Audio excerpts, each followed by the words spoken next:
Hari Om, everybody. I hope you all had a restful spring break, and we are back again into our chapter 2.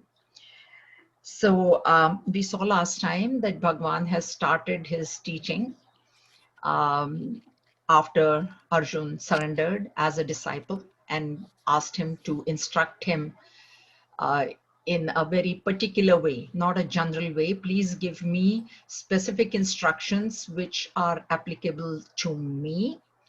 And that's why now Bhagwan, he was smiling. He was always smiling because he knew the answer to the question. He was waiting for this opportunity. This is the fulfillment of his avatar to give this knowledge, and Arjun had never asked for it for so many years. So he was waiting for a chance to give the knowledge. And now he has his opportunity. He has Arjun where he wanted him to be. And so the first three verses, 11, 12, and 13, they deal with the question, Swajanam hi katham hatva. How can I kill my own people?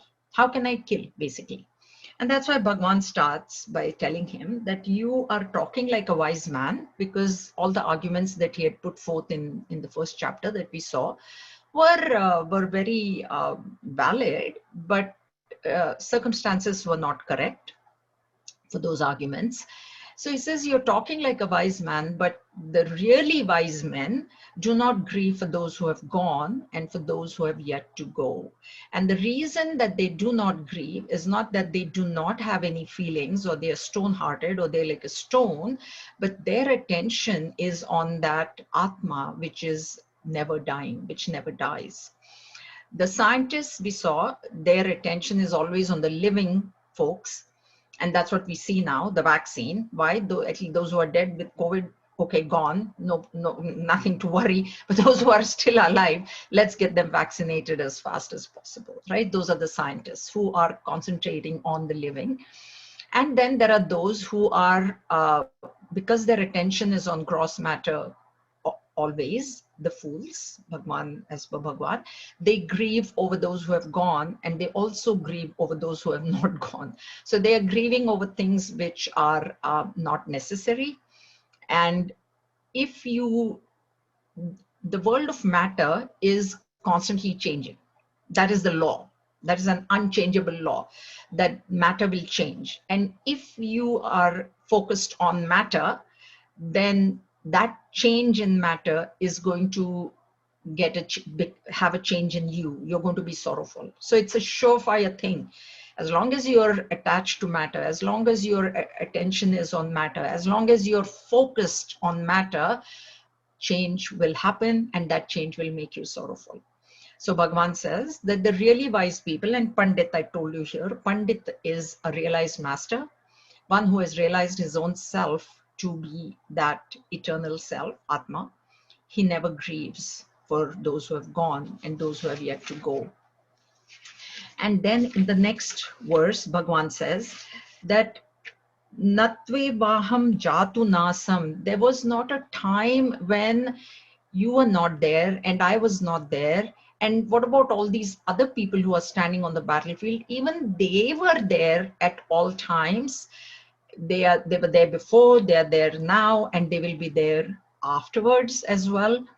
This should not be misunderstood as there are many Atmas that were alive previously, that were there previously, and many Atmas are there now, and many, because when Bhagwan says they were there as the Atma, and there is only one Atma, many bodies. So that should not be misunderstood, that there are many Atmas. This verse should not be taken as all these many people were there as many Atmas. No. There was only one, there is only one Atma, there was only one Atma, there will always be only one Atma. That same Atma will come in different forms at different times.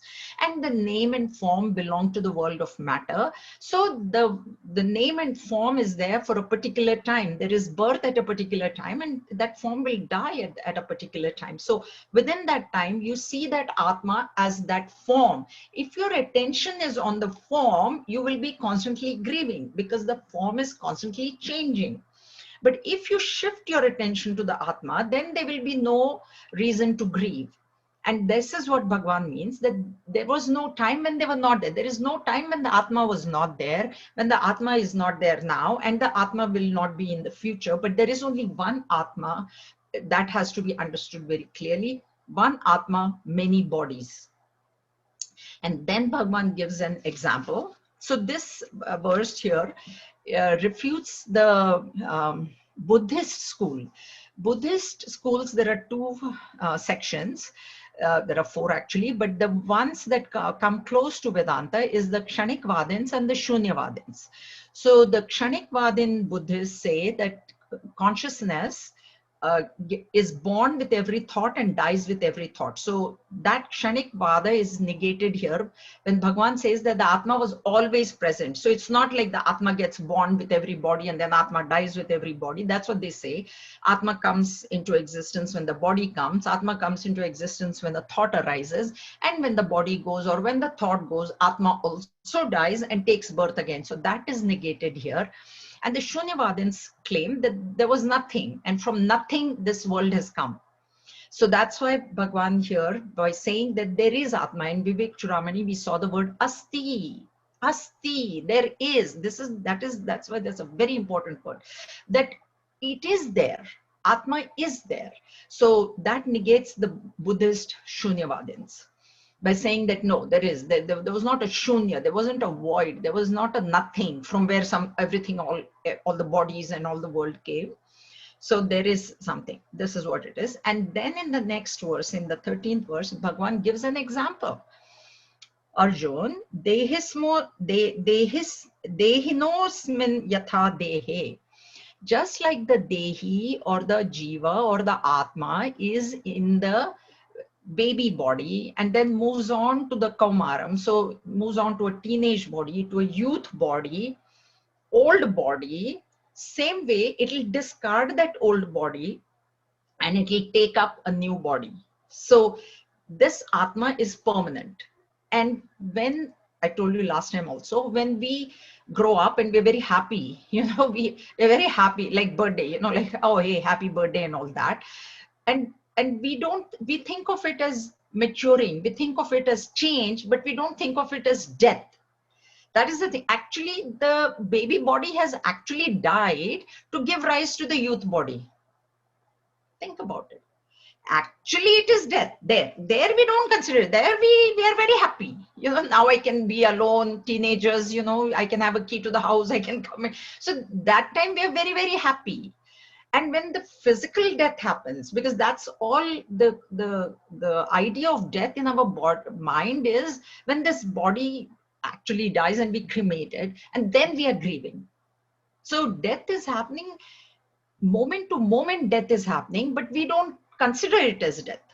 And so there is no grieving over it. There's actually celebrating, like happy birthday, but you don't realize that you're 1 year closer to death. Right? But we are celebrating. So all other changes we celebrate. When it comes to this, we grieve. So that is not the way of the wise. This is what Bhagavan is saying. So understand that this is happening throughout your life. That time you celebrated. Now why are you crying? And how can you kill Arjun? You think you're going to kill. You can't kill the Atma. Even if you want to, you can't kill the Atma. This is what Bhagavan is telling. So there's no question of anybody killing anybody. That's what this is. Now we come to a very important verse. I told you this is again another key verse. And there is no question by Arjun here, but Bhagavan is anticipating a question. A good teacher always anticipates the question before it is asked and answers.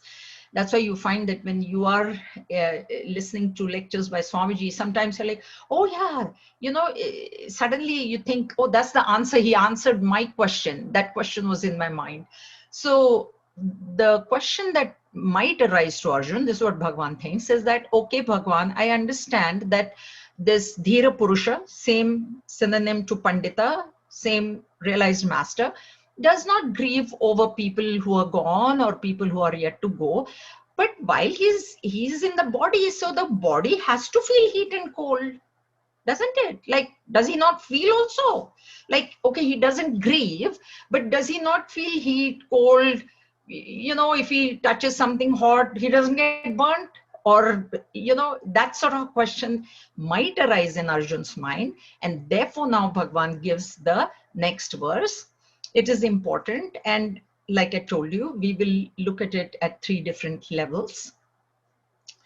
Matra sparshastu kaunteya shitoshna sukha dukkadaha agamapayino nityaha tanstitikshasva bharata. The contacts of senses with objects, O son of Kunti, which cause heat and cold, pleasure and pain, have a beginning and an end. They are impermanent. Endure them bravely, O descendant of Bharata. So here Arjun has been referred to by 2 different names. First line Kaunteya, second line Bharata. Kaunteya, son of Kunti. Bharata here is to be taken as a descendant of the dynasty of the Bharat, because the original king was Bharat. So they are descendants of that. In one previous verse, even Sanjay had referred to Dhritarashtra as Bharat. Everybody, all the Pandavas, all of them, they were Bharat only, or even the Kauravas, they were Bharat only. So they are descendants of the same King Bharata.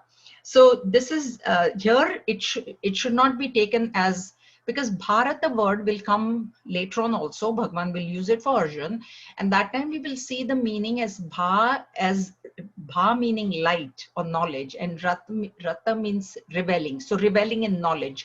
Here we cannot take that meaning, because Arjun, the teaching has just begun. Suddenly Arjun can't be reveling in knowledge in 3 verses, because he is ignorant. So we do not take that meaning. We take it as a descendant. Now, Kaunteya and Bharata, the reason, the interpretation for these words, I told you every word in the Bhagavad Gita, there is a meaning, to indicate to him that you are a product of such exalted dynasties. See, Kunti also, I told you, was the daughter of a king, King Prithu. She was Pritha, that's why, right? So she was also from an exalted dynasty. Your father's side also is from it. Now, such a person from such exalted dynasties can't even bear heat and cold, little pinpricks of life. This is what it is. Like we say, oh, all the people in their family are so learned, and then if our child doesn't even want to go to university, we're like, how can you say that? You belong to a family of scholars, like everybody went to college, everybody has a degree, and now you don't even want to go to high school. So this is the meaning, interpretation here. Kaunteya and Bharata, exalted dynasties. The one more meaning of interpretation of Kaunteya is Kunti is the only character in Mahabharata who has actually asked for sorrow from Bhagwan. And if you look at her life, she has borne a lot of things. First, she was, as a young girl, she was asked to serve Durvas Rishi, who was like considered to be like so angry, and like it was like frightening to even like do anything for him, because the minute you like wavered a little bit, he will curse you, that sort of thing. Then he was very pleased with her service. He gave her the bones, but then she tried one of the bones and she got this baby and Karna, and then she had to abandon him. Then she got married. Then she had to go to the forest with her husband. Then her husband died and her children were so small. And then Duryodhan was always there trying to kill those Pandavas. So she was always, worried. So if you look at her life, and then ultimately in the war, she loses her oldest son, Karna, she loses, and all the grandchildren she loses. So she has borne a lot in her life. And yet she has said that it's okay, give me sorrows, because in sorrow alone, I shall keep remembering you, Vasudev, she tells Krishna. It's her nephew. She says, that's where I will constantly remember you. So the point is that your mother is she has borne so many great things. Now just simple little pinpricks you can't bear, Arjun. That is the interpretation of, that's why these 2 words are used here. Okay, the names. Now let's start with Matra. Matra means that which gives us experience in measured quantities. And if you look at Gurudev's translation, matra he has translated as senses.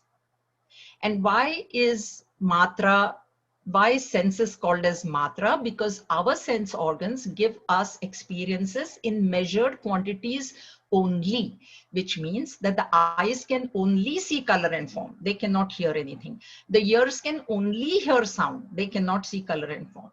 The skin can only feel the touch. The skin cannot see anything. The nose can only smell, and the tongue can only taste. So these 5 objects, there are only 5 objects in the world, please remember, means what? Means you might think, oh, there are millions, even in my house there are millions of things. No, no, no, no, no. Each object falls under one of these categories.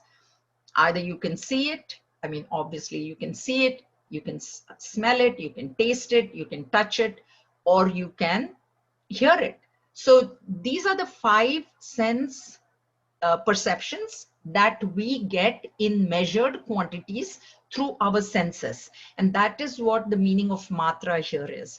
That which is giving us experience in measured quantities. But when is the experience happening? When can a sense organ give me an experience? Experience is when sparsha happens. Sparsha means touch, but here sparsha should be taken as contact.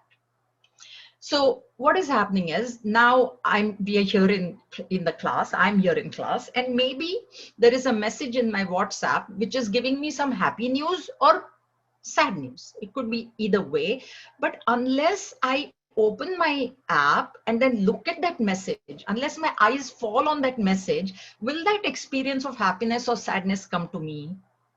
No. So it is extremely important that these senses, even though it is in measured quantities, they have to come in contact with that object, any object. Okay, so the ears have to hear the sound to get disturbed, or the tongue has to taste, there is some, suppose, food there, but suddenly I can't tell if it is good or bad. Unless that food comes in touch with my tongue, then I can make a judgment call saying it's good, bad, delicious, hot, cold, whatever. So this contact is extremely important between the sense object and the sense organ, number 1. Second thing is, the object should be, to gain an experience, suppose if it is eyes, suppose if I have to gain, if I'm supposed to gain an experience through the eyes, then the object has to have color and form. Only then the eyes can give me experience. Means what? Means suppose there is a huge sound that happens outside. Do my eyes get disturbed? Only my ears will get disturbed.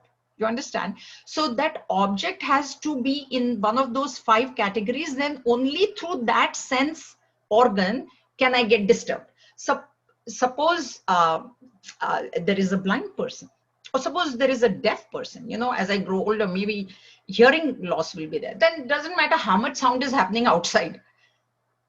There will be no cause for disturbance. So first of all, the senses are giving us experiences in a measured manner. Second of all, there has to be contact between the sense organ and the sense object. Otherwise, no experience can happen. Thirdly, that object has to be falling in the purview of that sense organ. So color and form, then eyes will get experience. Smell, then nose will get experience. Taste, tongue will get experience. Touch, skin, like that. Okay? Clear? So far clear? Any questions? Okay. So this contact has to happen, and then what happens? Then what happens is Shita, Ushna, Sukha, and Dukha. So Bhagwan has given us 4 pairs, but the Shita, Ushna, cold and heat, the object is outside, and where is the experience? Inside. Right? Okay. So Bhagwan has used 2 pairs. So the Shita Ushna is outside, heat and cold is outside, whereas Sukha and Dukha is happening, joy and sorrow is happening inside my mind. Joy and sorrow is not happening outside. Okay? All right. Now, when even this joy and sorrow will happen when I experience the heat. So when my skin comes in touch with that hot air or the hot range or whatever that heat source is. So one thing, when Bhagwan says heat and cold, it means all pairs of opposites, okay? And I'm going to stick with heat and cold because Bhagwan has used those two words, but that includes all the pairs of opposites. So it could be I got a job or I didn't get a job. Somebody, praised me. Somebody insulted me. All these come under heat and cold. These are the objects which are creating either joy or sorrow in my mind. Okay, so losing a job, I might feel sorrowful, or getting a job, I got married, I didn't get married, I had a child, I didn't have a child. All pairs of opposites. Is this clear? This is our experience. Okay, we are at the level of the experience still. We have not even moved up. So this is where we are. This is our experience. We don't need Shastra to tell us all this. We need Shastra to make us think. We have been living life like that, but we need to think. So now we are analyzing this experience. So heat and cold. This heat and cold gives me either joy or sorrow. Okay, fine. So now there is winter right now, and a hot cup of tea gives me great pleasure. Okay, because I need something hot. Not only that the tea is hot, but even the cup is hot, and then I hold it like this, clasp it because my fingers are all freezing. And then that hot cup of tea gives me great pleasure, great joy.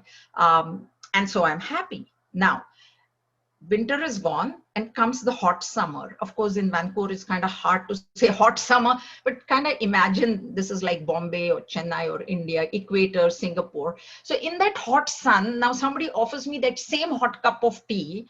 Does it give me that same pleasure which that hot cup of tea gave me in the winter? Will I clasp that hot cup in the hot, I'm sweating like crazy. And then this hot cup of tea is offered to me. And then am I going to hold it like this, or am I going to like keep blowing, making it cold?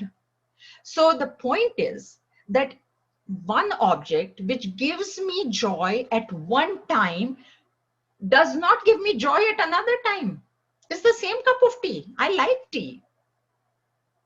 But when the weather changes outside, inside my experience changes too. The object is same, okay, but circumstances have changed outside. Inside experience changes as well with it. Okay, agreed? So far so good? All right, next step. Now, that same cup of tea, which gives me great pleasure in the winter, there is somebody else in my house, my spouse, my child, and they're like, oh God, what is that? I don't like that smell even. Experience? You've gone through this? If you have, two kids, one kid he likes coffee, one kid likes tea, one kid likes something else. So point is, what is the point here? The happiness, is it in the cup of tea, or is it arising in my mind? If the happiness was in the cup of tea, then it should make everybody happy. It should make me happy no matter what circumstances it is. If that pleasure is in that hot cup of tea, then no matter whether I'm on the North Pole or whether I'm on the equator, it should give me the same amount of joy. Does it? Point is, does it? Does it? Does it? You get the same happiness? You don't. You can't. You can't. Okay?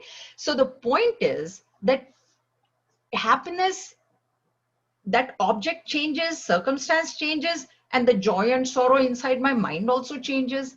That's why Bhagwan is saying here, Agama payinaha nityaha. Nityaha, constantly these things are coming and going. Now, look at the weather. Has it ever been, we've been here for so many years, constant winter for 12 months? Have you ever had constant summer for 12 months? Spring? Every time the weather is, it is a changeless, change is the only changeless law of life. We know that it is winter, it is going to go into spring. Whether you want it or not, it is going to go. It is going to change. This is what Bhagavan means. Agama paina, they come in time and they will go in time. What? The objects, the circumstances. And with the object and with the circumstance, my joy and sorrow will come and go. Like that hot cup of tea is very pleasurable to me today, winter, then winter will go, summer will come, then it's not all that pleasurable. Winter will come again, and again the hot cup of tea will give me pleasure. So agama paina, coming and going, they are constantly anityaha. They are constantly changing, means they are impermanent. They are constantly impermanent. The constant part is they are impermanent. So the point is, at the level of the experience, at the level of an ordinary person, something which is changing constantly, you're becoming permanently miserable. Is there a point? Is there a point for me to become permanently miserable for something which is coming and going, which is the law of life? An object, unless I come in contact with that, I can't even feel joy and sorrow. Then that object has to be something that I like to give me joy, or I don't like something. Then that object will change. The object may not change, circumstance will change. I will not like the object. Object might change, circumstance might be same, but the object might change. It is winter, hot cup of tea, but then somebody offers me a hot cup of coffee and I don't like coffee. I don't drink coffee. Then is that hot going to give me pleasure? So when tea changed to coffee, no pleasure. When winter changed to summer, no pleasure again. And this is constantly happening. That is our experience. We don't need any master to tell us that. We need to only think. So something which is constantly changing, to become constantly miserable for that, is it feasible? Is it feasible? Think. Arjun, think. We also have to think. Any questions so far? All right. Okay. So this at the level of the ignorant person, and by ignorant, I don't mean ignorance that he has not gone to college or university, doesn't have a degree, not that, but ignorant of his own nature. A person who has not come into contact with these studies, who has not come in contact with a spiritual master, ordinary people are living, 90% of the people are living life like that. And then one day they become happy, one day they become sad, and life goes on like this, up and down, up and down. In Gurudev's words, they are the ones like the log of wood on an ocean. So when the wave rises, the log of wood rises. When the wave comes down, it comes down. Excuse me, constantly going up and down, up and down, up and down. Now, if we want to be like the lighthouse, then what we have to do is we have to start thinking. We have to think. See, now this has been my experience, but why is it this my experience? Now we enter into the field of spiritual seeking. Is we start thinking, okay, I felt happy with this. Even if we think of our, childhood, I was very happy playing with dolls. Am I happy playing with dolls now? I was very happy playing with marbles, video games, all things that people do now, Nintendo, when my kids were growing up, like, and do I still play that Nintendo or video games? Maybe some of us still do play video games, but not that much, right? So why is that?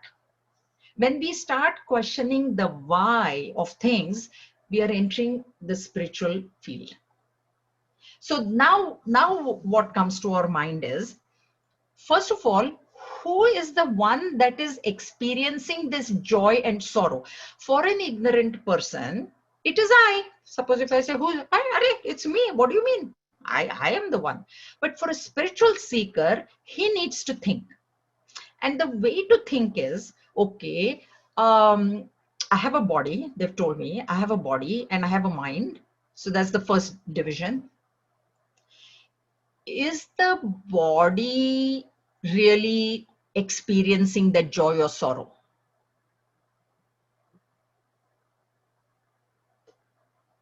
How many of you think body is experiencing? Body is experiencing? Body is not experiencing. Why? Because body is inert. Remember, body is matter. It is inert. It is like saying that this hot and cold is felt by the book. The heat is felt by the book. It is not. It is not. Now, Arjun has heard, we have also heard that there is a Dehi inside. Right? There is somebody, okay? Dehi, Atma, we heard, who is changeless and who has been there previously, and is there in the present, and in the future. Now, is that Atma experiencing this joy and sorrow, heat and cold? Is it? Atma is not experiencing anything. Okay, so there is something in between that Atma and this body who is actually experiencing the joy and sorrow. This is how we need to think. Okay, and what is that? That is the Jivatma. That is the ego.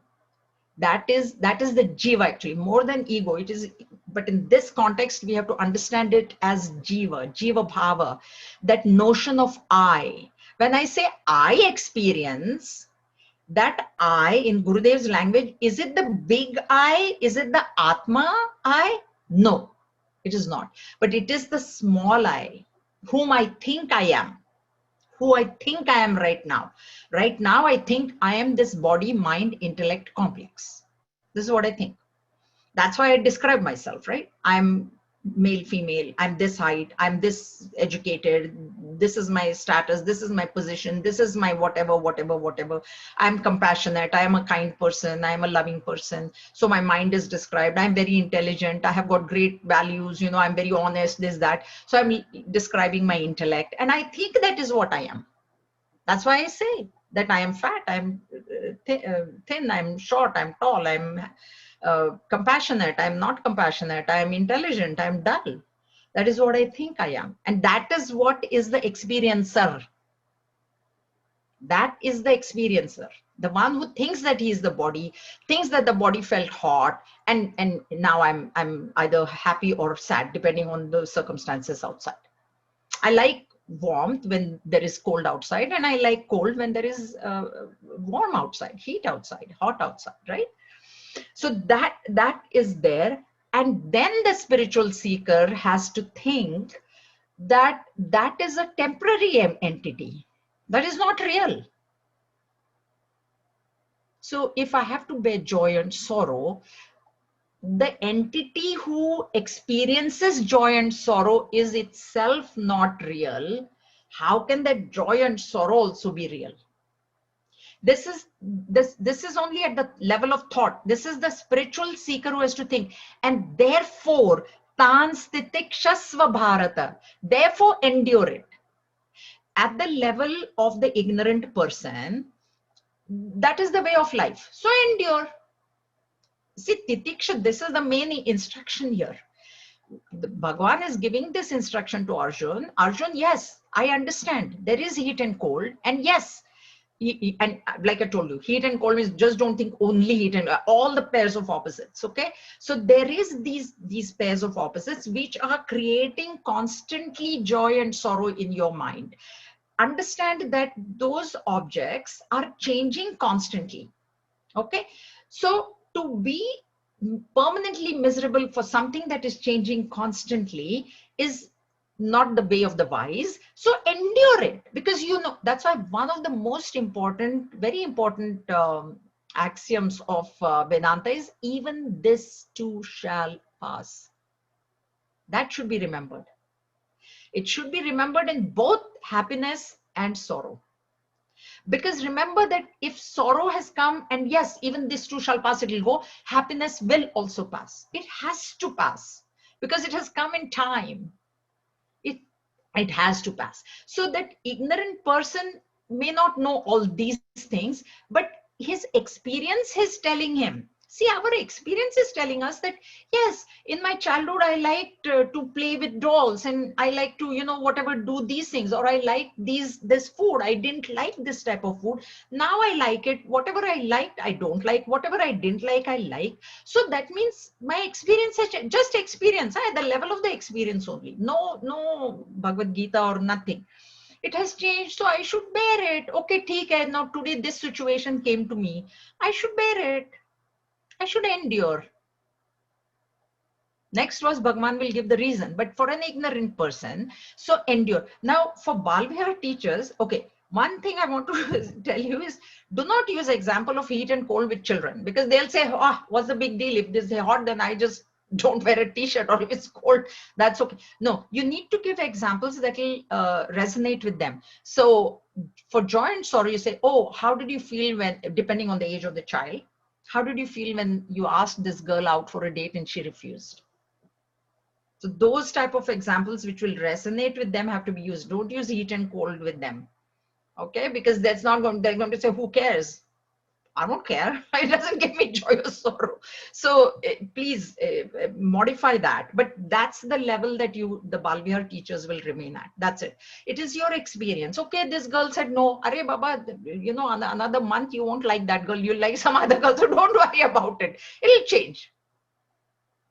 And this is even for the ignorant people, that this is our we have now grown up so much. We have seen that there are so many things that have changed in our life. That's the reason. Oh, Gurudev had this very famous thing of garage sale. He said that if that object would have given you pleasure for life, nobody would have had garage sales. And how many garage sales are there now? Summer will come on the street, yard sale, garage sale, constantly, right? Every weekend. Why? And when you bought that object, did you say, oh, it'll give me very sorrow, too much sorrow, let me buy it anyways? Have you ever, anybody said that? Or oh, how cute, how lovely, they should. And then you buy it. Then Gurudev used to say third day, I won't say third day, maybe third year, sometimes third month also, sometimes third week also. You're like, why did I even bother to buy this? Let me see if there is a garage sale around, I'll put it this thing, right? Or it ends up in the garage. That is experience. So same way with heat and cold, with other objects, with insult and injury, with whatever, bear it, endure. Titiksha, remember, it is one of the first Shat Sampati, that is the first thing qualifying for a spiritual seeker. So when through our experience, we are going through all these things, and then we learn to endure. We say, okay, let me bear this. This situation has come to me. Now let me, go through this. Then as a spiritual seeker, you start thinking. It is not happening to the body. Body is inert. That's what Guru told me. Then Atma to is changeless. Atma has got no antakarana. Then who is this happening to? Okay, so there is some entity in between, which is right now, I think it is very real, because my hurt is very real to me. My praise is very real to me. I feel very happy when I get praised. I feel very hurt when somebody says insulting things to me. So it is very real to me, but Guru is saying that no, it is not real. So let me bear. So for a spiritual seeker, it shouldn't even be endure. As you go higher in your spiritual evolution, it should be enjoy. Enjoy. Just enjoy. It has come, okay. Happy also, don't go into sixes and sevens. 10 people, you know what happened? This happened, this. Don't jump up and down. And in sorrow also, don't go down. You remain at an equal keel. So, and if I were to give you Gurudev's example, Gurudev said, if Mr. Joy comes to my doorstep and knocks on my door, I open the door, I say, welcome, please come in, have a cup of tea. And if Miss Sorrow comes, I don't know why he said Mr. Joy and Miss Sorrow. With Gurudev's, you never know. Females are sorrows. Anyway, if Miss Sorrow comes, have a cup of tea plus samosa. That is how it should be enjoyed for a spiritual seeker. For an ignorant person, endure. Endure. It's going to change. Okay, today it's cold and it's snowed outside. Oh, okay, fine. It's going to go. It's going to go. Today somebody hurt you. That same person might like you afterwards. Somebody likes you, so you're very happy. After a week, that person doesn't like you. You like an object. That's why you got it in the house. After a few days, you're not going to like it. You know. Now, third level. Third level is of the level of the realized master. So a realized master, of course, he's living in his body. Once you realize it's not that just the body goes away. And of course, he feels the heat. Of course, he feels it. But he knows that it is false. He knows. The spiritual seeker is only trying to understand and think, and thinking, he says, okay, let me bear this, let me bear this. And like I said, as you evolve, then you start enjoying it. But a realized master actually knows that I am that self which can never feel any heat and cold. Means what? Which can never feel joy or sorrow. That's why the realized master sometimes is described as a statue. You know, if you see a statue, birds come and poo on that statue, right? Does the statue say anything? No. And then once a year, when it's the birthday or whatever of that person, then they're all cleaned up the statue and then they're garlanding it. And does the statue jump up and down and say, yay, today they're garlanding me? No, it doesn't. That is the realized, that's the position of a realized master. Not that he doesn't have any feelings, but he has transcended the mind. So feelings are at the level of the mind. When you transcend the mind, when you reach that supreme reality, you know, in our chart, in our BMI chart, which Gurudev has given, Om, he is at the level of Om. And all the other things, sorrows, joys, everything is from vasanas down. So when you have transcended, then you know this is all false. So there is actually no question of even enduring or enjoying. There's no, for a realized master. For us, spiritual seekers, now we have come into this, bear it, enjoy it. Okay, today's situation is not conducive to me. Something is there which happening, which I don't like. Right now, COVID is happening. Nobody likes COVID. And everybody's saying, oh, yay, good, good, good. No. Okay, bear it. It will go. Vaccinations have come. It'll go. Just bear. It's time. It has come in time. It will go in time. Only thing we don't know when. Like I told you, gata suna or gata sunsha. Everybody is standing in line. Time we don't know. Everybody has to go. Time we don't know. Same way, COVID also has to go. Time we don't know. So these are the three levels. And for Balvihar, like I told you, you will only remain at the level of the experience and tell the children that, you know what, things happen. You lost your favorite book, or you lost your favorite, you know, depending on the child, the age of the child, you will filter it down. For small children, don't say you ask that girl or something like that. For teenagers, when they're, you know, you get the point, Tripti, right? I don't know if Premsa is here today. So anyway, any questions so far? All okay? All right, okay, fine. So now next verse, he explains why. See, okay, Bhagwan, you told, so now Arjun will say, okay, theek hai Bhagwan, I understand that they are changing. Agama Paina, very important, that Agama Paina is very important. Impermanency is indicated, right? Agama, they come, Paina, they go. So everything is coming, going, and I'm supposed to be bearing it. Okay, I'll bear. But why? Why should I bear? This is what now Bhagwan tells him. Yam hina vyathayante te purusham purusharshabha samadukha sukham dhiram somrtatvaya kalpate. O chief among men, that firm man whom surely these afflict not, to whom pleasure and pain are same, is fit for realizing immortality of the self. Because now Bharat Rishabha word is used. Purushaha Rishabha, the last word in the first line, that he's referring to Arjun. Rishabha means bull. So strong animal. So among men, you are a strong person.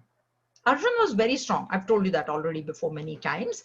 So not only physically strong, but he has referred to his dynasties as well in the previous one. So even mentally strong. He's even mentally, he's a very strong person. But because this delusion suddenly got hold of him, he lost all his mental prowess because of that. Not that he was not strong. He was strong, but he fell. So that's why Bhagwan is referring to him as, you're a strong person. You're a strong person physically, you're a strong person mentally, you can bear. And the one who bears these vicissitudes of life, one day the joy is coming, one day the sorrow is coming, and the one who stays firm like the lighthouse, he becomes fit for immortality. He qualifies. That's why titiksha is there as a qualifying thing for spiritual students, that you have to be able to bear. You have to be able to bear whatever it is that comes. If you want that, if you want the highest goal, even if you were to take an ordinary example of an Olympic athlete, the one who is aspiring for the gold, he or she has to bear so many things, give up so many things during the practice time. When he's learning, when he's practicing his whatever field he's in, skating, swimming, whatever it is, how many things has he to give up? How much he has to endure, right? So the higher the goal, the higher endurance has to be there. And that's why Bhagwan is saying here that, oh chief, that firm man, the man who remains steadfast like the lighthouse in the, changing times. The times are, once it is giving me joy, one day it is giving me sorrow. In those times, the one who stays steadfast only becomes fit for immortality, means for this final realization. Sama dukkha sukham dhiram. Sama, this word has come here, and it's going to come again and again and again in Bhagavad Gita. Sama, equanimous. In what? In sukha and dukkha. Like I told you, in sukha, don't go up that high that you're so excited. And then what will happen is, if you don't go that high in happiness, in dukkha also you will be able to remain equanimous. If you go very high in happiness, you will go that much down in sorrow. And that's why the less you go up, the less you will go down as well. And it will be this thing. So sukha, dukkha, sukha, joy and sorrow, you remain sama. This instruction will come in 47 verse again, where Arjun will be instructed to be this thing. And that word I will explain even in more detail. But here now the question arises is, are there any methods? How do I endure? How do I endure? So one method is by willpower. So, and the most common example is fast. That's why these fasts have been in our tradition, Hindu tradition. They say fast on Monday and this, and then we don't understand the meaning. The fast acts as a tapas. It's a penance, that I decide that on this day I will have only one meal in the day, or I will not eat onion or garlic, or I will not eat chocolates, or I will, do like Mahashivratri just went, right? So a lot of people do fast with on Mahashivratri day. So either they don't eat any kind of grain, that is one type of fast, or they eat only fruits, or some eat only bananas, some drink only milk, some probably don't drink anything or eat anything. And that is meant for us to develop willpower. When I do it for one day, then I get the strength that, oh, I did it for one day, I can do it every week or every year or whatever. Okay, so one is by willpower. So you have a strong will, you decide, and therefore when you yourself decide, you will be able to stick with it. These New Year's resolutions there are, right? Weight loss, that is how they market it anyway, the weight loss clinics, oh, New Year's resolution, weight loss and all. We have to stick to it. So if we have that strong willpower, we'll be able to endure. And how will you get the willpower? Is by knowing that your goal is high. So if you have your eyes on the goal, immortality, then it will become easier. It's like just like the Olympic athlete, when his eyes are on the gold and gold alone, gold medal, then his willpower will be that much stronger. And the second method is by self-imposed self-discipline, which I have mentioned many times before. That is, this is where it comes from, is that And by discipline, I don't mean that you have to take up a discipline that somebody else is following. You have to take up a discipline which suits your lifestyle. So you may be in work, okay? So in you're working, because there are many Bal Vihar parents here. This is where I start, because for us, it's a different type of a discipline, because I don't have to go to work, so I don't have to be there. But those who are working, you can have a discipline that, okay, I will make sure now, most of you are working from home, I will log in by 8 o'clock. I will, like, because what happens, we tend to like, it's okay from home, 5 past 8 or whatever. Not like that. You have a discipline and you follow it, whatever suits your lifestyle. I will get up at this time, then definitely put the alarm and get up at that time. I will have, decide whatever breakfast you want to eat. That this time I will finish my breakfast. This time I will log in into my work. This time I will have lunch. So your own lifestyle, you put it into a disciplined lifestyle. Not that somebody else is doing whatever. Don't look at anybody else. The reason is because that person may be in a different stage of life, different circumstances, totally different. Like anybody who's working cannot compare with people like us who are retired. I don't have to get up and be somewhere at 9 o'clock, and yet I get up at 5:30 every morning, because that's my discipline. That's what I have self-imposed self-discipline. Like no matter what, I get up. I mean, now my body is just, it can't sleep after 5:30. It just can't. I can't fall asleep, because for so many years I've followed that discipline. So that discipline is extremely important for a spiritual seeker. If you want to evolve in spirituality, discipline is very essential. And discipline in whatever matters of life. I'm going to walk so much.